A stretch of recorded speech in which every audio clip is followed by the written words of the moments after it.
ब्रह्मानन्दं परमसुखदं केवलं ज्ञानमूर्तिं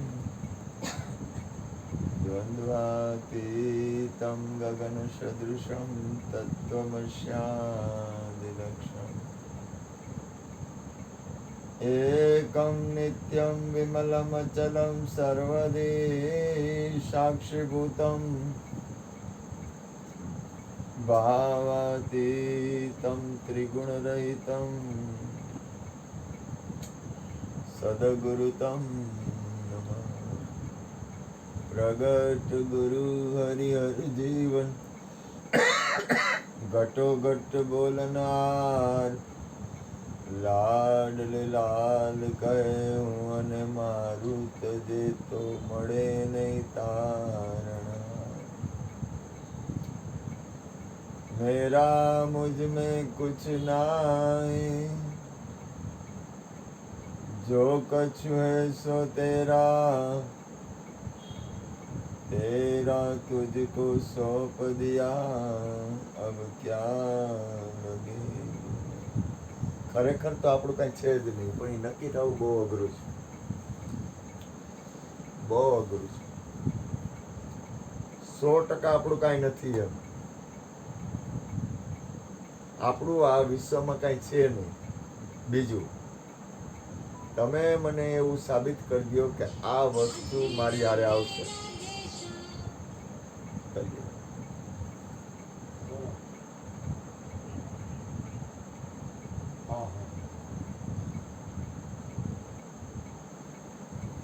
તમે મને એક સાબિત કરી દો કે આ વસ્તુ આપણા ભેગી આવશે.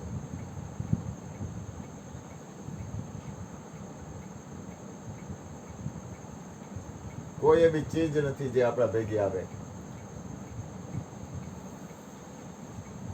ખરેખર એમ કોઈ એવી વસ્તુ નથી કે જેની આપણે માલિકી કરી શકીએ. હમણાં કેવું થયું કે અહીંયા હમણાં ગુરુજીની હું રહેતો એટલે મને એનું વાતાવરણ થોડુંક મળે. પછી હું ગુરુજી અહીંયાથી મમ્મી મારો ભાઈ છે ને બહારગામ ગયો એટલે મારે મમ્મી ત્યાં રહેવા જવાનું હમણાં 2 દી. તો 1 દી થયો ને તો 1 દી તો મારે આખો દી આમને બેઠો જ રહ્યો ત્યાં શાંતિ. પહેલે દી સરસ ગયો. બીજે દી વાતાવરણ એવું આવ્યું કે સત્સંગ ભજનનું કોઈ વાતાવરણ હું સાંભળું તો અંદર સ્થિતિ નહોતી બંધાતી. યાદ રાખજો. પછી આજે કુદરતી પાછા મમ્મીએ જ એવું વાતાવરણ કર્યું. મને કે તું દવા લેતો જા. દવા લેવા ગયો તો મારો મેળ ન ખાધો ને એમાં હું રામકૃષ્ણ આશ્રમ ગયો. ફરતા ફરતા દવા લેવા રામકૃષ્ણ આશ્રમે ગયો ને તો મને અહીંયા કરતા ચલો સચિન મળ્યો, ઠાકુરનો પ્રસાદ મળ્યો, સત્સંગનો. એક વસ્તુ યાદ રાખજો, સત્સંગ નહીં કરો ને તો તમારી સ્થિતિ કોઈ દી બંધાય નહીં. આ મારો અનુભવ.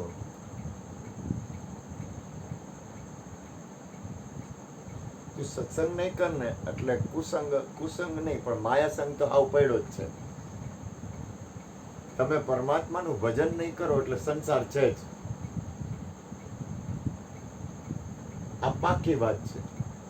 પછી ભજન તમે ધ્યાનથી કરો, સત્સંગથી કરો, કીર્તનથી કરો, સ્મરણથી કરો, કોઈ પણ રીતે. જો તમને હું અહીંયા આવ્યો ને તો મને આખી વાતાવરણ આખું ફરી ગયું. અહીંયા કોઈ ખરાબ વાતાવરણ નહોતું. પછી એ આપણને એવું નથી કે માય સપોર્ટ જ કરતી હતી મને. એને મને દવા લેવા મોકલો તો જ હું રામકૃષ્ણ આશ્રમે જઈ આવ્યો, નહીતર અહીંયા ન જાય. અને એમાં મને ફાયદો થયો. એક સંત, એક માના બાળકનો મને સંગ થયો. સત્સંગ મારું માનો તો સત્સંગ ક્યારેય ત્યજવો નહીં. પછી બીજું સત્સંગનો તો જુઓ. તમને એવું લાગે તમને કઈ મળતું નથી પણ એ ખોટી વાત છે. ધ્યાન નથી એટલે અહીંથી તમને કંઈક મળે. કાંઈ ન મળે તોય તમને કંઈક દેતા જ હોય મહાપુરુષ.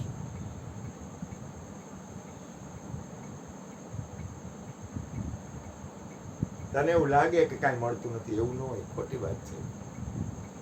એમ મા હોય, ગુરુ હોય, બાપ હોય, સંતો હોય, એની પાસેથી તમને કંઈક મળતું જ મળે જ. ગેરંટી મારી મળે. પણ એ આપણી પાસે એટલી દ્રષ્ટિ નથી ને એટલે આપણને ખ્યાલ નથી આવતો. આપણી પાસે એટલી જાગૃત સ્થિતિ નથી, એટલે આપણે જાગીને એ જોઈ નથી શકતા, એને માણી નથી શકતા. હું કામ કે આપણી પાસે એટલી બધી સ્થિતિ નથી બનતી. પણ એક વસ્તુ યાદ રાખો, જીવનમાં તમારી એટલી બધી પરાકાષ્ઠાની સ્થિતિ નહીં આવે કે સંસારમાં રહીને તમે પૂર્ણ સ્થિતિમાં રહી શકો. હું નથી માનતો.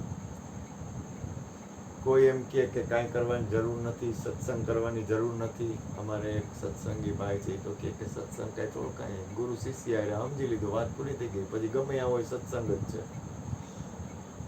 પણ હું નથી માનતો એટલી બધી સ્થિતિ બંધાય. એનો બંધાય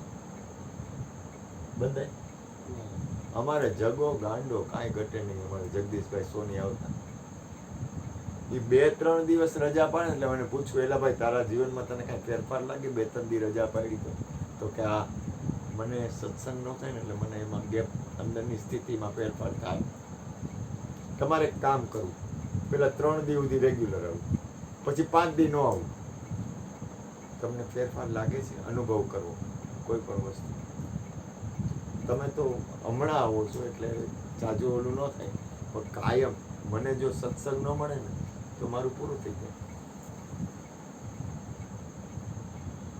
તમને ગેરંટી આપું પૂરું થઈ જાય, ગેરંટી. કારણ સત્સંગમાં કોઈ દિવસ આળસ ન કરે, સત્સંગ તો કરવો જ, કરવો જ, મૂકવો જ નહીં.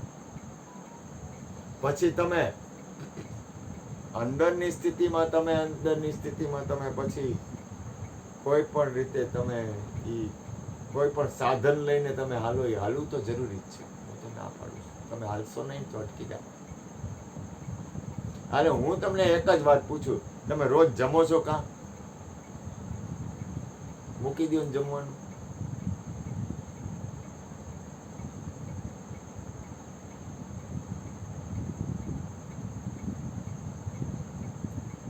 ખાવાનું બંધ કરી દેવું. હવે એમાં હું રોજ ખાવું થોડું જરૂરી છે? રોજ કામ ધંધો કરો છો, બંધ કરી દેવો. કામ ધંધો બંધ કરી દેવો, એમાં હું વાંધો નહીં આવે. જો સંસારની બાબતમાં તમે કોઈ વસ્તુ બંધ નથી કરતા, તો આત્મકલ્યાણ માટેના સાધન તમે બંધ કરી દેવો ને તો તમારો આત્મકલ્યાણની અંદરની જે સ્થિતિ છે ને એ નહીં થાય. આ પાક્કી વાત. મેં તો આજે ઓલા સચિને કીધું, મેં કીધું તું આવજે હો કાના, કારણ કે સંતોનો સંગ, સત્સંગ, એની એ સિવાય તમારી પાસે સત્પુરુષોનો યોગ બળ વગર તમારી પાસે મારીથી તો સ્થિતિ બંધાતી નથી. મેં જોઈ લીધું. તમથી પહેલા દિવસે બહુ સારી સ્થિતિ રહી, બીજે દિવસે રહ્યું, પણ અંદરની જે મૂળ અંદરની જે સ્થિતિ છે, એકલા તમે ભજન કરી શકશો? કહી જાય તો ભલી હારી. એકલા ભજન કરવાની કોશિશ કરવી, કાંઈ કોઈ આધાર નથી જોતો, ભજન કરવું. એકલા તમે આત્મકલ્યાણમાં રહી શકશો? એ તો બહુ સ્થિતિ બંધાય ને પછી, બહુ સંપૂર્ણ સ્થિતિ હોય ને તો કોઈની જરૂર નથી. પણ સંપૂર્ણ સ્થિતિ તમે તમારી ઘરવાળીને મૂકી દો, તમારા બાળકો, મા બાપ, કુળ કુટુંબ, હગાવાલા, પૈસો, જમીન, મકાન બધું મૂકી દો, નો રીએ કાનાઈ. તો એ સાધન તો તમે લ્યો છો.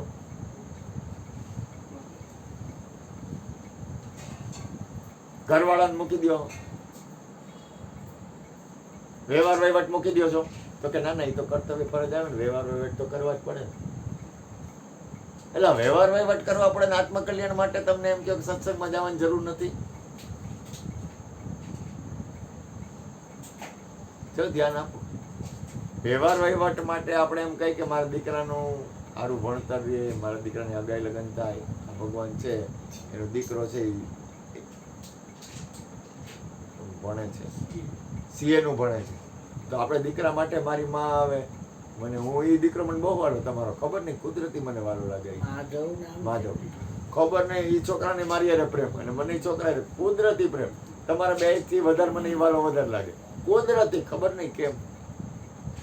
એ છોકરો આવ્યો એટલે એને રાજી થાય, મારી પાસે આવે એટલે ખુશ થઈ જાય, અડવો ફૂલ થઈ જાય, થાયકો હોય, ચોપડ્યું વાંચી ચોથા ફગવી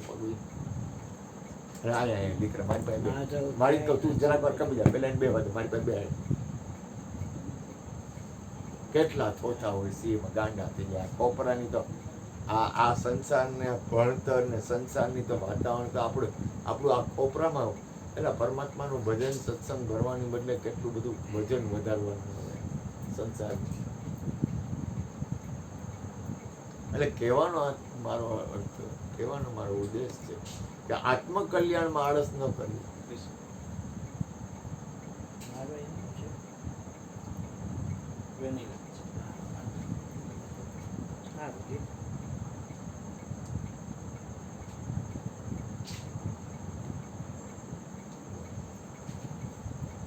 બોલો સદગુરુ મહારાજ. આપણે વાત થઈ હતી ને કે ગોરધનભાઈ કાલે તમારો હેપી બર્થડે.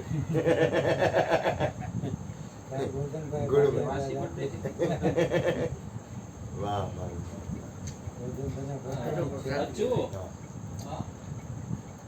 ખોલતો નહીં બધી એ ખાઈ લે પછી.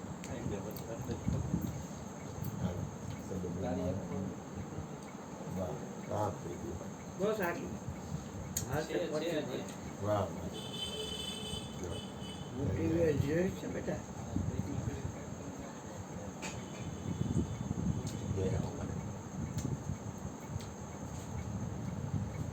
યોગો વયો ગયો.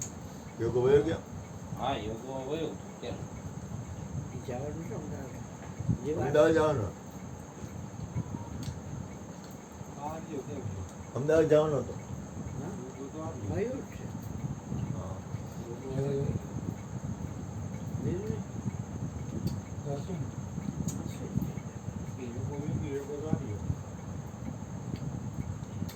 અમદાવાદ જવાનો યોગ હતું.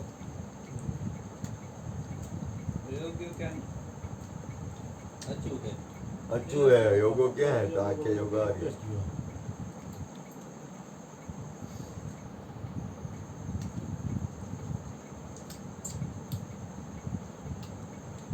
वाह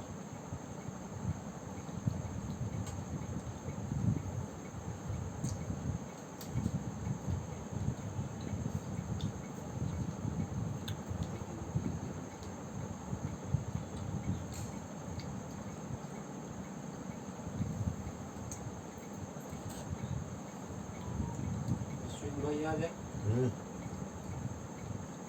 ડબલા થેલો એ દેખી દીધું. क्यों डबरा ખીર ને શાક તો આ ડબ્બો દે आ बाबा મને ઘરના કે તમે બે ત્રણ વાગ્યા તમને યાદ મને યાદ આજે મને ફોન કર્યો કે મને આજે યાદ ન આવ્યો.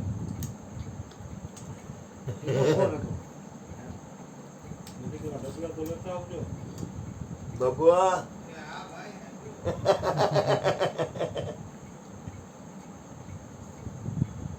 આવી ને કઈ યાદ હોય કે જવા ટાણે ગાયા પછી બેઠા પછી બધું ભૂલાઈ જાય. પછી જવા ટાણે યાદ ન આવે. સારું કરી મોબાઈલ ને યાદ કરે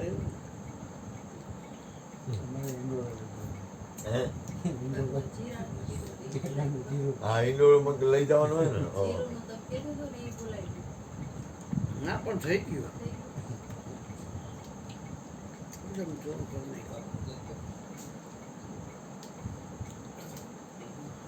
હજુ એ ખાધો.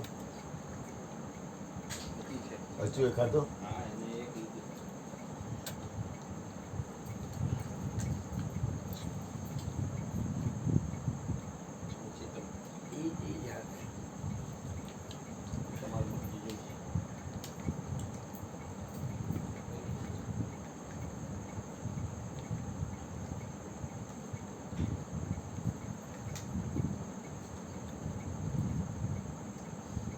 મયુર ન દ્યો. ના ના હવે નહીં. હા મજા આવી ગઈ. સરસ મજા આવી ગઈ. વાહ કાલે આવશે ને આઈસ્ક્રીમ મળશે.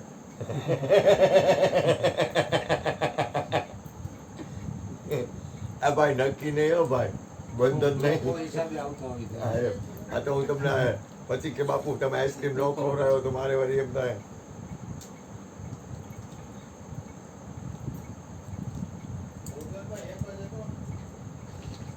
બે ડબલા હતા. બે ડબ્બા હતા.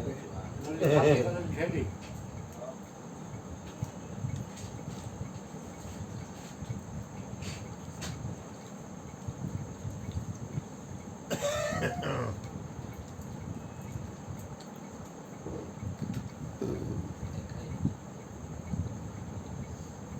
ખાખી કલરની થેલી છે બેટા.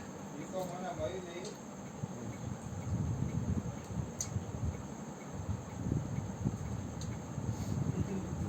બે દિવસ ત્યાં રાત રોકાણા તો સ્થિતિમાં ફેરફાર થયો. હરી ગયો ટૂંકમાં આજે મને હે ને આમ સત્સંગ મને એક વસ્તુ ખ્યાલ આવ્યો સંતોનો સંગ વગર કે કંઈક પહેલા દિવસે મને તો એકદમ મોજ આવી પહેલો દી તો આખો દી ધ્યાન આંખ બંધ કરીને પડ્યો જ રહ્યો હા સુપર મોજ આવી પહેલા દિવસે મેં કીધું સારું એકાંત મળ્યું ને કાંઈ માથાદીક નહીં કાંઈ કટકટ નહીં કાંઈ ભેજા મારી નહીં કાંઈ લેવા દે આવ બહુ મજા આવી આખો દી એમને પડ્યો રહ્યો કામ ધંધો તો હું કાંઈ કરું નહીં એ છોકરાવા ડીશું લઈ જાઓ માંથી લઈ જાઓ આપણે જ કાંઈ હોય નહીં પણ અંદરથી પછી સત્સંગે સાંભળતો બધું બરોબર પણ છતાંય થોડુંક અંદરથી જે મૂળ સ્થિતિ છે ને એ વળી આજ મહિપાલનો ફોન આવ્યો ને તો થોડોક વળી સ્થિતિ બંધાડી મહિપાલ તો પાછું મારું તો બોલવાનું કાંઈ પડદા વગર કપટ વગર હોય હા. તો એના ભેગું તો 3-4 જણા એક બેન ને બીજા ને તો સત્સંગ થયો કલાક કરતો અરે મેં કીધું તમે બધાય સાંભળો તો કે હા બધાય સાંભળી કે મજા આવી કે મારું બોલવાનું ખુલ્લું હોવું પડદા વગરનું હોય કપટવાળું ન હોય જેમ તેમ જ હોય તો મજા આવી ગઈ એ લોકો ના બેટા. પણ મને એવું લાગે છે સંગ વગર મેળ નહીં ખાય આ પાકું તમારે કાંઈક સંગ જોવાય તો ઓલો સચિન મળ્યો ને મને તો મને મજા આવી હાલો મેં તો કંઈક સત્સંગ તે એ કુદરતી કેવો કે ભાઈ એને એક સાધુ એના આશ્રમ રામકૃષ્ણ પરમહંસ આશ્રમના કોઈક મહાપુરુષ હતા ને તો એને ખીચડી આપી પ્રસાદી તો ઠાકોરે મને એ ખીચડી મોકલાવી મેં કીધું મારે કામ થઈ ગયું ઠાકોરનો પ્રસાદ તો ખાવાય સચિનનો પટેલનો પેલો રૂવાળો પટેલ. પટેલ પટેલનો ગીતાજીનો છે. હા. હા ગીતાંજલિમાં રહે છે હા. એ કુદરતી હું ઓલા એને નામે સચિન છે ને ઓલો આવે. હા એનું નામ સચિન દાઢીવાળો ને. ઈ તો એટલે એમાં એવું થયું કે મને મમ્મીએ દવા લેવાનું કીધું આપણને ને કોક આ માળી હોય ને એ આપણને કંઈક ચીન જાય એ આપણને પરમાત્મા તરફ લઈ જતા હોય એમ ગુરુ મહારાજ આપણને કંઈક વાત કરતા હોય ને એ આપણને પરમાત્મા તરફ ગતિ કરાવતી હોય પણ આપણી ધ્યાન હોવું જોઈએ આપણી જાગ્રત અવસ્થા હોવી જોઈએ કે કૃષ્ણએ સત્સંગ ચાલુ કર્યો ને તો એ સત્સંગ છે ને ઈ મને પરમાત્મા તરફ લઈ જતો હોય પણ આપણું ધ્યાન હોય ને તો એમ આ મમ્મી મને કહે કે તું મારી દવા લેતો જા હવે દવા લેવા ગયો ને તો અહીંયા એક જગ્યાએ દવા નહોતી હાલને અહીં ઠેઠ આવ્યો છું તો રામકૃષ્ણ આશ્રમ જ જાઉં છું તો મને રામકૃષ્ણ આશ્રમ હું છે ને કેવું પગલું પહેલાં હું ભરવું નહીં કોઈ હું પેલું પગલું કોઈથી ભરું નહીં મને એ ધક્કો મારે ને તો હું ગમે ત્યાં વયો જાઉં નહીં હું પગલું ન ભરું એમાં મને મમ્મીએ ધક્કો ને મને લાય હવે ઠાકુર પાસે અહીંયા ગયો ને દંડુત દંડુત કરીને બેઠો ધ્યાનમાં થોડીક વાર હજી તો 8 વાગ્યા ત્યાં થોડીક વાર ધ્યાન કર્યું ચરણામૃત સતનામનું પીધે પાત્ર વાત કરો. આ તો સારું લે દઈજી, હા. અને